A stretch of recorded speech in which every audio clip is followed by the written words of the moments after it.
Hello welcome to learn economia Malayalam. ഇന്ന് നമ്മൾ നോക്കുന്ന concept Kuznets inverted U hypothesis എന്താണ് എന്നാണ്. അപ്പോൾ നമുക്ക് നോക്കിയിട്ട് വരാം.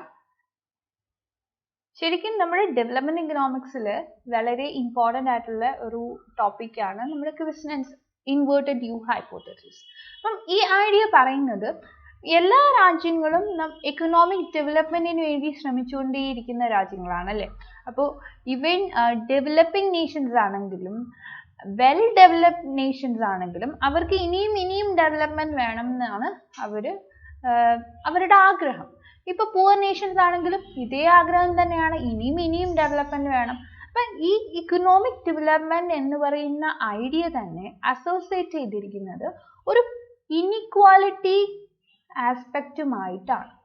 അത് എങ്ങനെയാണ് ഡെവലപ്പ് ചെയ്തിരിക്കുന്നതാണ് നമ്മുടെ ക്വിസ്നറ്റ്സ് ഇൻവേർട്ടഡ് യു ഹൈപ്പോത്തസിസ് പറയുന്നത്.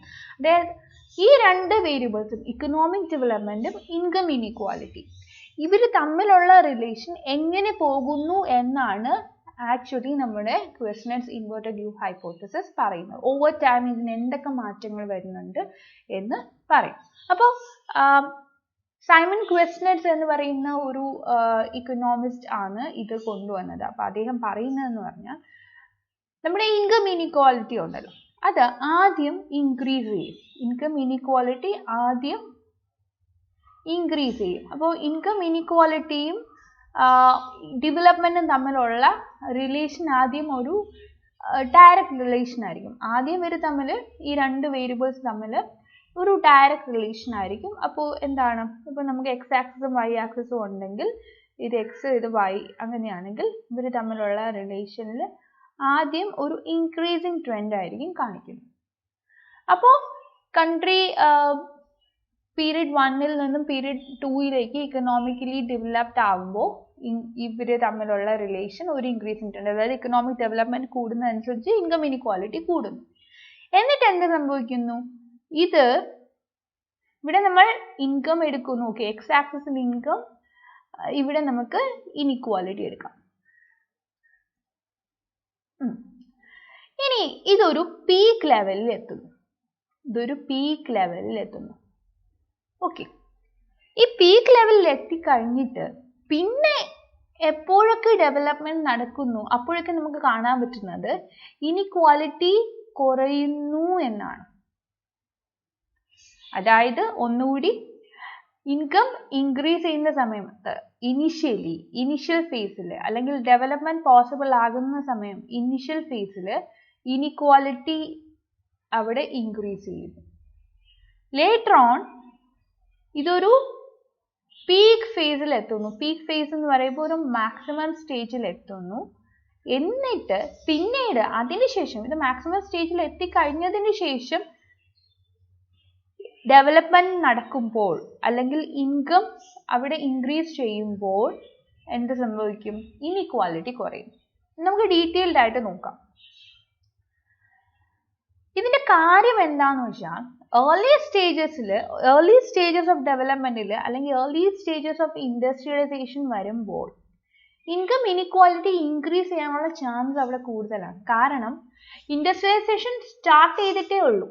സ്റ്റാർട്ട് ചെയ്ത് തുടങ്ങുമ്പോൾ നമുക്ക് മറ്റ് ഫീൽഡിൽ വർക്ക് ചെയ്യുന്ന ആൾക്കാർ, അതായത് എസ്പെഷ്യലി അഗ്രികൾച്ചറൽ ജോബ്സിലൊക്കെ ഉള്ള ആൾക്കാർ, അഗ്രികൾച്ചർ നമുക്കറിയാം ഡിസ്ഗൈസ് അൺഎംപ്ലോയ്മെന്റ് ഒക്കെ ഉള്ള ഒരു ഏരിയ ആണ്. ഡിസ്ഗൈസ് അൺഎംപ്ലോയ്മെന്റ് ഉണ്ട്, സീസണൽ അൺഎംപ്ലോയ്മെന്റ് ഉണ്ട്. അപ്പൊ അങ്ങനെയൊക്കെയുള്ള ടൈപ്സ് ഓഫ് അൺഎംപ്ലോയ്മെന്റ് ഉള്ള ഒരു ഗാമ്പിൾ ഓഫ് മൺസൂൺ എന്നൊക്കെ പറയാൻ പറ്റുന്ന ഒരു ഏരിയ ആണ് അഗ്രികൾച്ചർ അല്ലേ. അപ്പൊ in the beginning of industrialization ആൾക്കാർ അഗ്രികൾച്ചറിൽ നിന്നും ഇൻഡസ്ട്രിയിലേക്ക് വരുന്നു. അപ്പോൾ അവർ അഗ്രികൾച്ചറിൽ നിന്നും ഇൻഡസ്ട്രിയിലേക്ക് വരുമ്പോൾ ആ ഒരു മൂവ്മെന്റ് അവർക്ക് പെട്ടെന്ന് അഡാപ്റ്റ് ചെയ്യാൻ പറ്റുന്ന ഒരു മൂവ്മെന്റ് അല്ല. കാരണം അത്രയും നാൾ അവർ ചെയ്തുകൊണ്ടിരുന്ന ജോബിൽ നിന്നും കംപ്ലീറ്റ്ലി എൻറ്റയർലി ഡിഫറെൻ്റ് ആയിട്ടുള്ള ഒരു ടാസ്കിലേക്കാണ് അവർ വരുന്നത്. അപ്പോൾ അവർക്ക് അതിന് വേണ്ടിയിട്ട് പുതിയ സ്കിൽസ് പഠിക്കേണ്ടതായിട്ടുണ്ട്, പുതിയ രീതികളുമായിട്ട് അഡാപ്റ്റ് ചെയ്യേണ്ടതായിട്ടുണ്ട് അല്ലേ. അപ്പോൾ നമുക്കറിയാം അഗ്രികൾച്ചർ വേജും ഇൻഡസ്ട്രിയൽ വേജും നമ്മൾ കമ്പയർ ചെയ്യണമെങ്കിൽ, വേജ് എടുക്കുകയാണെങ്കിൽ അഗ്രികൾച്ചർ വേജിനെ WA എന്നും ഇൻഡസ്ട്രിയൽ വേജിനെ WI എന്നും നമ്മൾ ഇടുകയാണെങ്കിൽ ഇൻഡസ്ട്രിയൽ വേജ് ആയിരിക്കും കമ്പാരിറ്റീവ്ലി ഹയർ. അല്ലേ? പക്ഷേ ഇവിടെ നമ്മൾ നോക്കുമ്പോൾ in the early stages of ഇൻഡസ്ട്രിയലൈസേഷന് ഈ ഷിഫ്റ്റ് അഗ്രികൾച്ചറിൽ നിന്നും ഇൻഡസ്ട്രിയിലേക്കുള്ള ആ ഒരു ഷിഫ്റ്റ് എന്ന് പറഞ്ഞാൽ കുറച്ച് ഡിഫിക്കൽട്ടി സിറ്റുവേഷൻ ഈ വർക്കേഴ്സിന് കൊടുക്കുന്നു വിത്ത് റെസ്പെക്ട് ടു അഡാപ്റ്റേഷൻ. അങ്ങനെ വരുമ്പോൾ ഇൻകം ഇൻഇക്വാലിറ്റി ഇൻക്രീസ് ചെയ്യാനുള്ള ചാൻസ് ഉണ്ട്. അഗ്രികൾച്ചറൽ വേജും ഇൻഡസ്ട്രിയൽ വേജും നമ്മൾ എടുക്കുമ്പോൾ അവിടെ ഒരു ഇൻകം ഇൻഇക്വാലിറ്റി വരുന്നുണ്ട്. അഗ്രികൾച്ചറൽ വേജ് കുറവും ഇൻഡസ്ട്രിയൽ വേജ് കൂടുതലാണ്. അപ്പോൾ തന്നെ ഇൻഇക്വാലിറ്റി വന്നല്ലോ. ഇനി കൺട്രി മോർ പ്രോസ്പെറസ് ആകുമ്പോൾ അല്ലെങ്കിൽ country much more growth attain ചെയ്യുമ്പോൾ ഇൻകം ഇൻഇക്വാലിറ്റി കുറയുന്നു. എന്തുകൊണ്ടാണ്? ഇപ്പോൾ വർക്കേഴ്സ് സ്കിൽഡ് ആണ്, ഇൻഡസ്ട്രിയൽ വർക്കേഴ്സ് സ്കിൽഡ് ആണ്. കാരണം അവർക്ക് ട്രെയിനിങ് ഓൾറെഡി കൊടുത്തു, അവർ അറ്റൈൻ ചെയ്തിരിക്കുന്നു. അപ്പോൾ അവർക്ക് സ്കിൽഡ് ആണ്. ഈ സ്കിൽ ലെവൽ കാരണം അവർക്ക് ബെറ്റർ ജോബ് വേണമെങ്കിൽ എടുക്കാം. ന്യൂ ജോബ് ഓപ്പർച്യൂണിറ്റീസ് അവർക്ക് കിട്ടാൻ ചാൻസ് ഉണ്ട്, അവർക്ക് പ്രൊമോഷൻ കിട്ടാൻ ചാൻസ് ഉണ്ട്, അവരുടെ കുട്ടികളെ ബെറ്റർ എഡ്യൂക്കേറ്റഡ് ആയിട്ട് വളർത്താനുള്ള ചാൻസ് ഉണ്ട്. അപ്പോൾ ഇത്രയും ഫെസിലിറ്റീസ് വരുമ്പോൾ അതിനനുസരിച്ച് അവരുടെ ലൈഫ് സ്റ്റൈലും സ്റ്റാൻഡേർഡ് ഓഫ് ലിവിങ്ങും മാറി വരുന്നു. മച്ച് മോർ പ്രോസ്പെറസ് ആയിട്ട് ഇക്കോണമി വരുമ്പോൾ ഇതാണ് അവിടുത്തെ സിറ്റുവേഷൻ. അപ്പോൾ ഇൻകം ഇൻഇക്വാലിറ്റിക്ക് അവിടെ കുറവ് സംഭവിക്കും, ഇൻഇക്വാലിറ്റി കുറയുന്നു. അപ്പോൾ ഇതാണ് നമ്മുടെ ഗ്രാഫിക്കലി നമ്മുടെ questions inverted U shape curve കാണിക്കുന്നത്. ഞാൻ നേരത്തെ പറഞ്ഞ പോലെ ഇൻകം പെർ ക്യാപിറ്റ നമുക്ക് എക്സ് ആക്സിസിലും ഇൻഇക്വാലിറ്റി വൈ ആക്സിസിലും എടുക്കാം. അപ്പോൾ ഇൻകം ഇൻഇക്വാലിറ്റി ആദ്യം ഏർലി ഫേസ് ഓഫ് ഡെവലപ്മെന്റ്, ഇത് ഇപ്പോൾ income per capita or development എന്നുള്ള രീതിയിൽ നമുക്ക് എടുക്കാം. ഇൻകം എന്ന് പറയുമ്പോൾ GDP എന്നുള്ള രീതിയിൽ കാണിക്കുന്നു. GDP plus other structural factors ആണ് ഡെവലപ്മെന്റ്. അപ്പോൾ എന്താണ് ഇവിടെ സംഭവിക്കുന്നത് നോക്കാം. ജസ്റ്റ് നമ്മൾ ഈ കർവിന്റെ 3 പോയിന്റ്സ് എടുക്കുന്നു. ഒന്ന് ഇൻക്രീസിങ് ഫേസിൽ എടുക്കുന്നു, ഒന്ന് ഇതിന്റെ മാക്സിമം ഫേസിൽ എടുക്കുന്നു, ഒന്ന് അതിന്റെ ഡിക്രീസിങ് ഫേസിൽ എടുക്കുന്നു. അപ്പോൾ എന്താണ് സംഭവിക്കുന്നത്? ഈ ഒരു പോയിന്റിനെ A എന്നും ഇതിനെ B എന്നും ഇതിനെ C എന്നും നമ്മൾ വിളിക്കും. അപ്പോൾ ഈ A എന്ന് പറയുന്ന പോയിന്റിൽ ഒരു പെർട്ടിക്കുലർ ലെവൽ ഓഫ് ഇൻഇക്വാലിറ്റി ഉണ്ട്, ഒരു പെർട്ടിക്കുലർ ലെവൽ ഓഫ് ഡെവലപ്മെന്റും ഉണ്ട്, അല്ലേ? ഒരു പെർട്ടിക്കുലർ ലെവൽ ഓഫ് ഇൻഇക്വാലിറ്റി, ഒരു പെർട്ടിക്കുലർ ലെവൽ ഓഫ് ഡെവലപ്മെന്റ്. അപ്പോൾ ഇതിനെ നമുക്ക് X, ഇതിനെ നമുക്ക് Y എന്ന് വിളിക്കാം. അപ്പോൾ OX ലെവൽ ഓഫ് ഇൻകത്തിൽ വരുമ്പോൾ OY ലെവൽ ഓഫ് ഇൻഇക്വാലിറ്റി സംഭവിക്കും. ഇനി കുറച്ചും കൂടി കൺട്രി വളരുമ്പോൾ എന്താണ് സംഭവിക്കുന്നത്?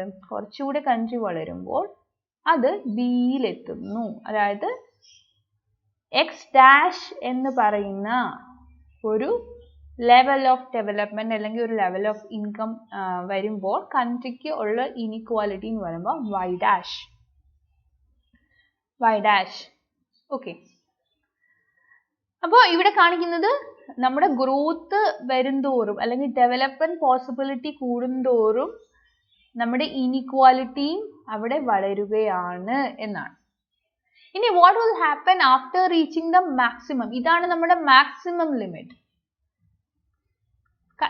നേഷന് ഇൻഇക്വാലിറ്റി അറ്റൈൻ ചെയ്യാനുള്ള മാക്സിമം ലിമിറ്റ്. ഈ ഒരു മാക്സിമം ലിമിറ്റ് അറ്റൈൻ ചെയ്തതിനു ശേഷം വീണ്ടും കൺട്രി ഡെവലപ്പ് ചെയ്യുകയാണെങ്കിൽ അല്ലെങ്കിൽ വീണ്ടും നമുക്ക് ഗ്രോത്ത് പോസിബിലിറ്റി ഉണ്ട്, ഇൻകം വളരുന്നുണ്ടെങ്കിൽ എന്താണ് സംഭവിക്കുന്നത്? ഇതാണ് പോയിന്റ് C കാണിക്കുന്നത്. പോയിന്റ് Cയിൽ നമുക്കറിയാം X', ഇതാണ് നമ്മുടെ ഡെവലപ്മെന്റ്. അപ്പോൾ X'നേക്കാളും വലുതാണ് X'. ഇത്രയും ഡെവലപ്മെന്റ് പോസിബിലിറ്റി വരുന്നുണ്ട്. അപ്പോൾ അവിടെ ഇൻഇക്വാലിറ്റി എത്രയായിരിക്കും? Y'. ഇതായിരിക്കും ഇൻഇക്വാലിറ്റി പോസിബിലിറ്റി. അപ്പോൾ നമ്മുടെ Y'-നേക്കാളും Y'-നേക്കാളും വളരെ കുറവാണ് Y'' എന്ന് പറയുന്നത്. അപ്പോൾ എന്താ സംഭവിക്കുന്നത്? നമ്മുടെ relation between development and inequality ഒരു ഇൻവേഴ്സ് റിലേഷൻ ആയിട്ട് മാറുകയാണ്. അതാണ് നമ്മൾ പറയുന്നത് income inequality rises during the early phase of development and then declines once a certain level of economic prosperity is reached.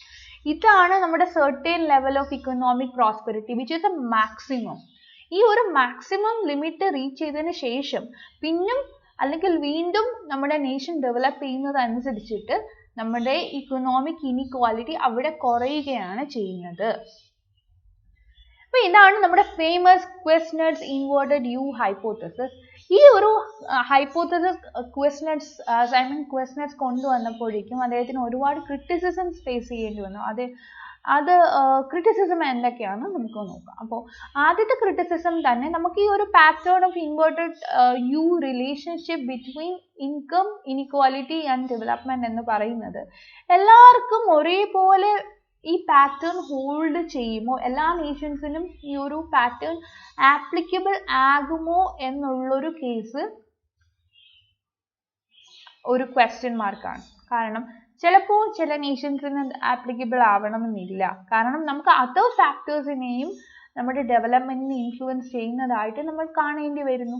അതായത് ഇക്കണോമിക് ഡെവലപ്മെന്റിന് ഡെഫിനറ്റ്ലി ഇൻകം ഇനിക്വാലിറ്റി മാത്രം affect ചെയ്യുന്ന ഒരു കാര്യമല്ല, അല്ലെങ്കിൽ ഇൻകം ഇനിക്വാലിറ്റീനെ അഫക്റ്റ് ചെയ്യുന്നത് ഇക്കണോമിക് ഡെവലപ്മെന്റ് മാത്രമല്ല, വേരിയസ് അതർ പോളിസീസ് ഇവിടെ influence ചെയ്യുന്നുണ്ട്.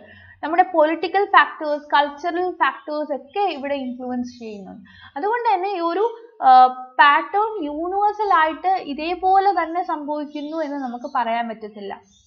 ഈ മറ്റ് ഫാക്ടേഴ്സിന്റെ മൂവ്മെന്റ്സ് അനുസരിച്ച്, മറ്റ് ഫാക്ടേഴ്സിന്റെ രീതികൾ അനുസരിച്ച് ഇതിനൊക്കെ ചേഞ്ചസ് വരുന്നതാണ്. ഇതാണ് മേജർ ക്രിറ്റിസിസം ഇൻവേർട്ടഡ് യു ഹൈപ്പോത്തസിസിന്.